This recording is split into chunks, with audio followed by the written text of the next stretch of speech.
안녕하세요. 오늘은 부활의 확신이라는 제목으로 말씀을 드리겠습니다.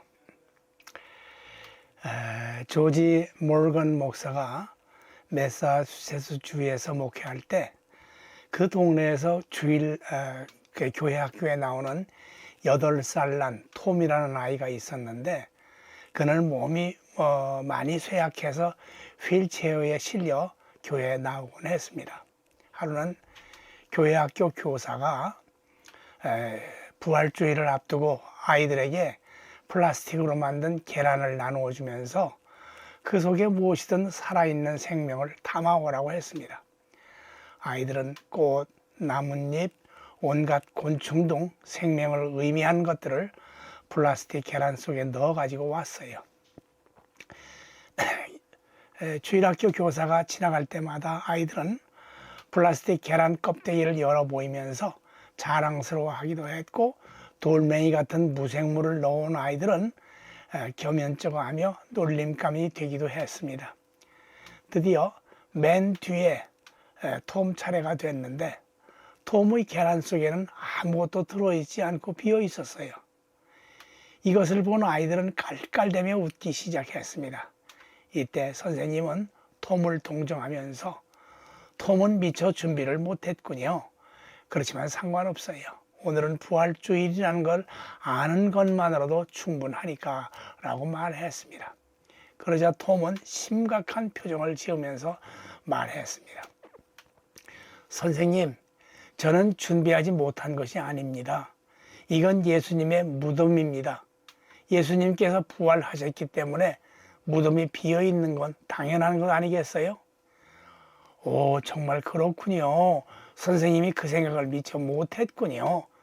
톰은 그로부터 10개월 후에 죽었는데, 그의 무덤엔 화환 대신 빈 플라스틱 계란으로 장식되었다고 합니다. 예수님께서 죽으신 지 사흘 만에 부활했다는 사실을 믿었던 톰의 신앙, 이는 자신의 죄를 대속하기 위해서 예수님이 이 땅에 오셔서 십자가에 달려 돌아가셨다는 사실과 대제사장의 직분을 감당하시기 위해서 부활하셨다는 사실을 믿는 믿음입니다. 또한 예수님이 부활하심으로 말미암아 톰 자신도 부활할 수 있다는 사실과 예수님께서 천국에 자신의 처소를 예비해 놓으셨다는 사실도 믿는 신앙이라고 볼 수 있습니다. 이러한 신앙이 있다면 죽음이 그렇게 두렵거나 무서워할 존재가 아니지요. 죽음을 피해야 할 하등의 이유도 없게 됩니다. 이는 마치 이미 봤던 운동 경기를 다시 보는 것과 같고, 한번 보았던 영화나 소설을 보는 것 같아서 이미 결과를 다 알기 때문에 마음 졸일 필요도 없는 것입니다. 오히려 편안한 자세로 죽음을 맞이할 수 있다는 말입니다. 그런 의미에서 죽음은 마침표가 아니라 쉼표가 된다고 할 수 있습니다. 여러분, 부활을 믿으십니까? 어느 연못에 많은 물강아지들이 살고 있었습니다. 하루는 할아버지 물강아지가 젊은 물강아지들 앞에서 연설을 하는 것이었습니다. 내용인즉슨 자기들이 살고 있는 연못 말고도 다른 세계가 바깥에 존재한다는 것이었어요. 그 증거로 연못을 자주 드나드는 개구리를 예로 들었습니다. 우리 연못 속에 개구리가 돌아다니는 걸 너희도 자주 보았을 것이다. 그래서 나는 그가 우리 연못에 사는 줄 알았는데 알고 보니까 그렇지가 않아. 한 번은 그가 어디 사는지 확인해 보려고 뒤를 밟아보았는데 어느 틈에 연못 밖으로 나가버리고 마는 거야. 그래서 조금 있으면 들어오려니 하고 기다려봤는데 영 들어오지는 않자니 뭐야.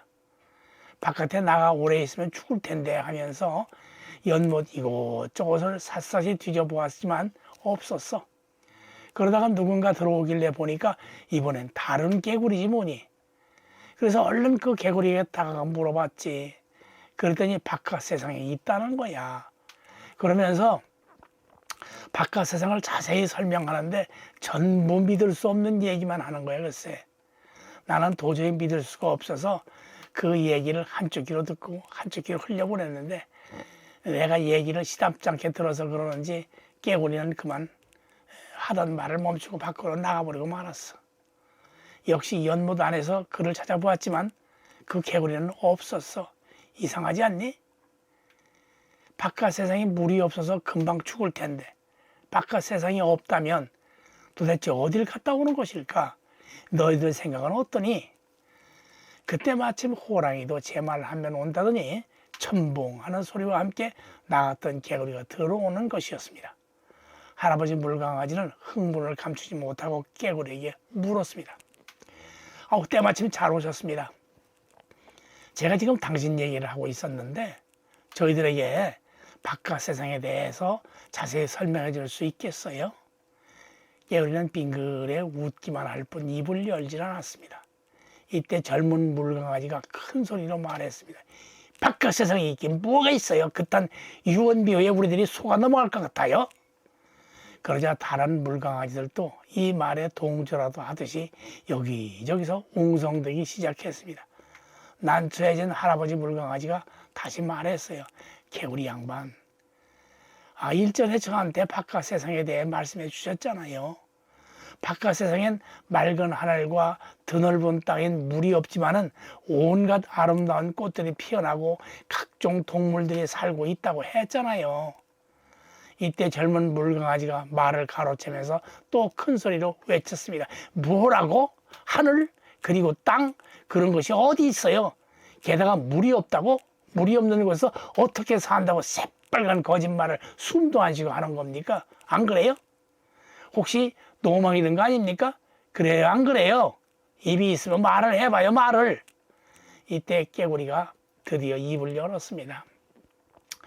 바깥 세상에는요, 이것과 같은 연못이 수도 없이 많고 이보다 큰 호수도 있고 호수보다 더 큰 강도 있고 바다도 있어요. 그리고 땅 위엔 여러분들이 생전 보지도 못하고 듣지도 못한 온갖 종류의 식물들이 자라고 있으며 아름다운 기와 요초들이 형형색색의 꽃을 피우고 저마다 향기를 뿜어내고 있답니다. 또한 꽃을 찾아다니는 벌과 나비가 춤을 추고요. 그 위를 날아다니는 온갖 종류의 새들이 나무 위에 둥지를 들고 하늘을 날며 노래하고 땅 위의 풀밭엔 노루 사슴들을 위시해서 수백 수천 종류의 짐승들과 곤충들이 저마다의 삶을 이루고 있는 것을 보고 있노라면 하루 해가 어떻게 뜨고 지는지도 모를 지경이랍니다. 제가 이런 것을 다 설명하려면 몇 날 며칠을 해도 모자라요. 그리고 중요한 것은 여러분들도 머지않아서 바깥 세상을 구경하게 될 날이 분명히 올 것이고 그때가 되면 제가 믿지 말라고 해도 제 말이 진실이라는 걸 믿게 될 겁니다. 뭐라고요? 우리가 바깥 세상을 구경하게 된다고요?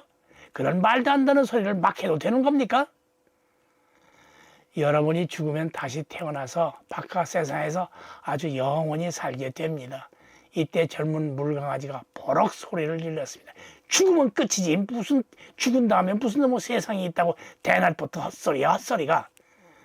개구리는 답답하다는 듯 더 이상 말을 하지 않고 밖으로 나갔고 개구리의 말을 대부분 믿지는 않는 것 같았고 덜어는 반신반의하는 사람도 있었고 아주 작은 수가 믿는 것 같았습니다.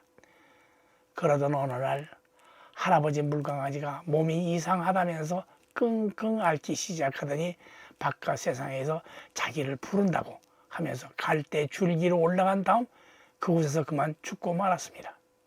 그리고 조금 있다가 옆집 할머니 물강아지도 따라 죽더니 뒷집 할아버지 물강아지도 잇따라 죽는 것이었습니다. 연못 속에는 줄초상이 나는 바람에 온통 울음바다를 이루었습니다. 그런데 이렇게 죽은 물강아지들은 저마다 갈대 위에서 허물을 벗기 시작하는 것이었어요. 그리고는 얼마 안 있어 날갯짓을 하더니 잠자리가 돼가지고 창공을 날아다니는 것이었습니다. 이들은 정말 꿈만 같은 세상에서 자신들이 날아다닌다는 것에 놀라움을 금치 못하고 있었습니다. 할아버지 물강아지는 개구리의 말이 하나도 틀리지 않는다는 사실을 두 눈으로 똑똑히 보고 연못으로 날아가더니 목이 터져라고 외치기 시작했습니다. 얘들아, 박하사생이 정말 있어. 개구리가 말한 대로 말이야. 박하사생이 아름답고 정말 신비하구나. 얘들아, 박하사생이 정말 있어. 그러나 연못 속엔 그 소리가 전혀 들리지 않았습니다. 여러분, 죽음은 정말 모든 것이 끝나는 것일까요? 만에 하나라도 그렇지 않다면 우리는 잘못 하나도 한참 잘못 산 것이 됩니다. 이러한 잘못을 어디 가서 보상받을 수도 없고 이러한 잘못을 만회하려면 다시 살아보는 길뿐인데 그 길마저 막혀 있다면 우리는 어떻게 해야 할까요? 그때 할 일이 있다면 아마 오직 후회하는 일밖에 없을 겁니다.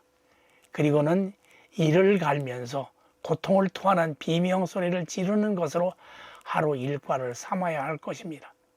그래서 후회는 아무리 빨라도 늦다고 말하는 겁니다. 인생은 한 번뿐입니다. 두 번 다시 허용되지 않는 것이 인생이란 말입니다. 죽음으로 모든 것이 끝난다고 말하는 사람은 정말로 죽으면 끝이 될 겁니다. 그러나 죽음이 끝이 아니라 시작이라고 말하는 사람은 시작이 될 것입니다. 왜냐하면 천국과 지옥이 분명히 있기 때문입니다. 따라서 영혼과 육신이 분리되는 순간 죽음이 끝인 사람은 지옥불에 떨어질 것이고 죽음이 끝이 아니라 시작인 사람은 천국에서 천국적인 삶을 시작할 것이기 때문입니다. 여러분, 우리는 예수님 십자가를 통해서 예수님을 알고 구원을 이루어가고 있습니다. 예수님 고난에 동참함으로 주어진 십자가를 지고 갑니다. 또 예수님의 부활에 동참하여 부활의 영광을 맛보게 될 것을 약속받았습니다. 여러분, 우리가 일어서려면 어떻게 해야 합니까?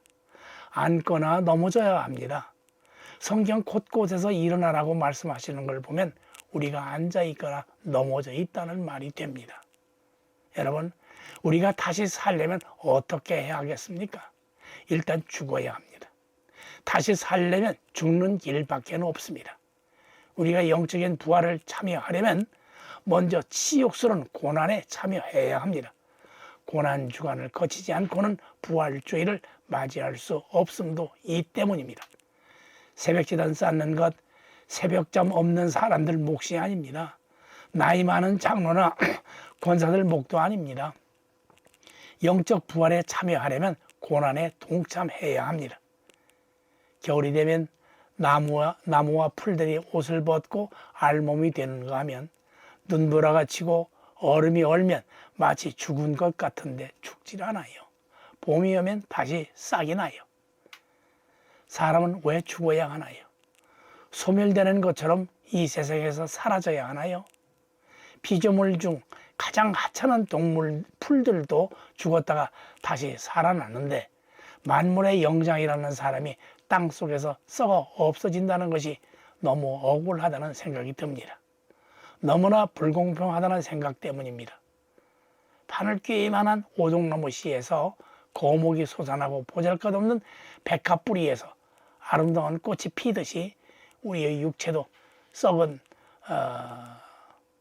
뒤에 찬란한 탄생을 바라보는 건 지나친 욕심이겠습니까?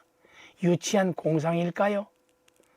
정말 죽음은 삶의 종착역일까요?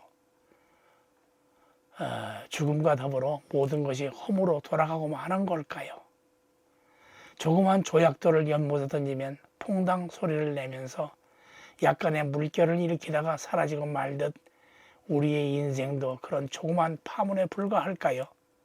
여러분, 태아가 건강해야 이 세상에 태어난 아이가 실제로 건강하게 살듯이 이 세상의 삶이 건강해야 영원한 삶이 행복할 수 있다고 저는 굳게 믿고 싶습니다.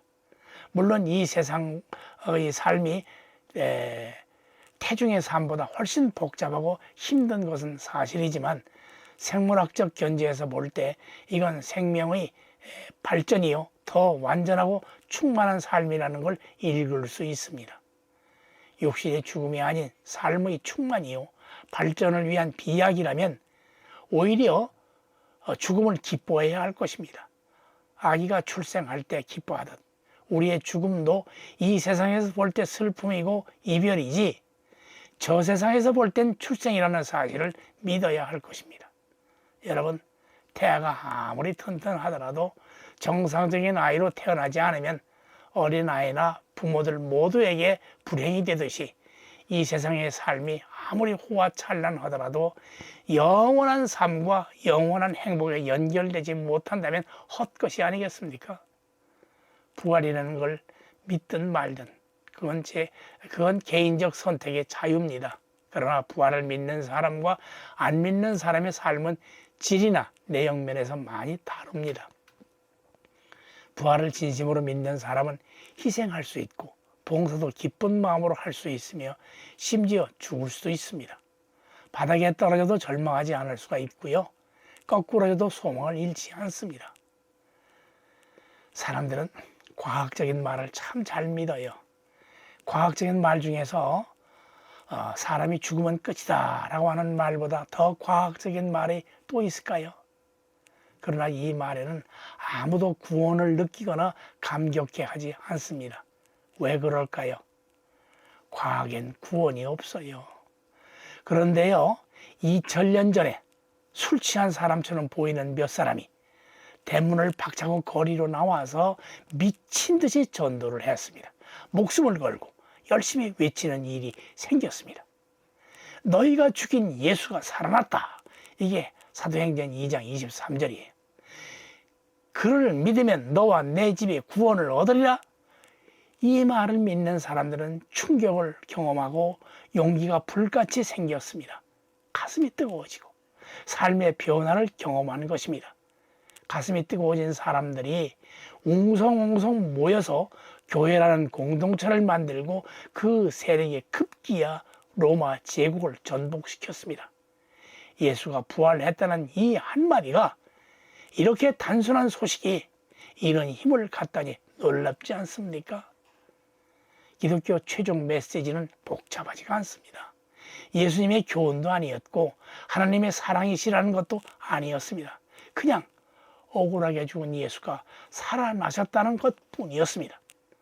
사도 바울은요, 예수님 부활 사건을 이론화하고 신학화했습니다.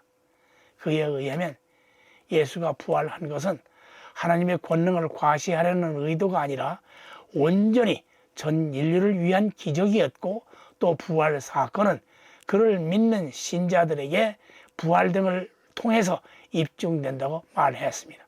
바울은 그 다음에 더 놀라운 말을 했습니다. 만일 죽은 자들이 다시 살아나는 일이 없다면 그리스도도 다시 살아나지 못했을 것이다 라고 고린도전서 15장 16절에 말씀을 했어요. 지금까지 우리는 예수 그리스도의 부활이라는 특수 케이스가 먼저 있기 때문에 모든 죽은 자들이 살아난다는 일반 케이스가 가능한 줄 알았는데 바울은 정반대로 말을 했어요. 즉 일반 케이스를 위해서 특수 케이스가 필요했다는 거예요. 죽은 자들이 다시 살아나는 일이 없다면 구태여 예수 그리스도께서 부활할 필요가 없다는 말이 됩니다. 여간 헷갈리는 게 아니죠. 이는 예수님께서 잠자는 자들의 첫 열매가 되셨다는 말과도 앞뒤가 안 맞아요. 그렇지만 하나님은 온 인류가 구원에 이르는 것이 하나님의 뜻이었기에 온 인류의 부활도 같은 맥락으로 살펴보면 전제되는 것이 온 인류이지만 그 시기는 예수님의 부활이 있고 난 뒤부터 시행되는 것으로 보면 무난할 걸로 여겨집니다. 중요한 것은 예수님이 부활의 스타트를 하셨으니까 이제 우리도 부활의 순서를 따라 기다리면 된다는 그 말입니다. 이에 대한 확신이 불신자들에게도 확대 보급되어야 하겠죠. 우리는 누가 뭐래도 부활에 대한 확신이 있어야 합니다. 그러려면 내 뜻을 죽이는 훈련을 해야 합니다. 내가 하고 싶은 것을 포기해야 하고 내가 좋아하는 것도 주님을 위해 양보할 줄도 알아야 하겠습니다. 한마디로 부활신앙은 지금 현재 우리의 신앙의 모습보다 훨씬 질적으로 양적으로 성숙을 보여야 할 줄로 믿습니다. 할렐루야.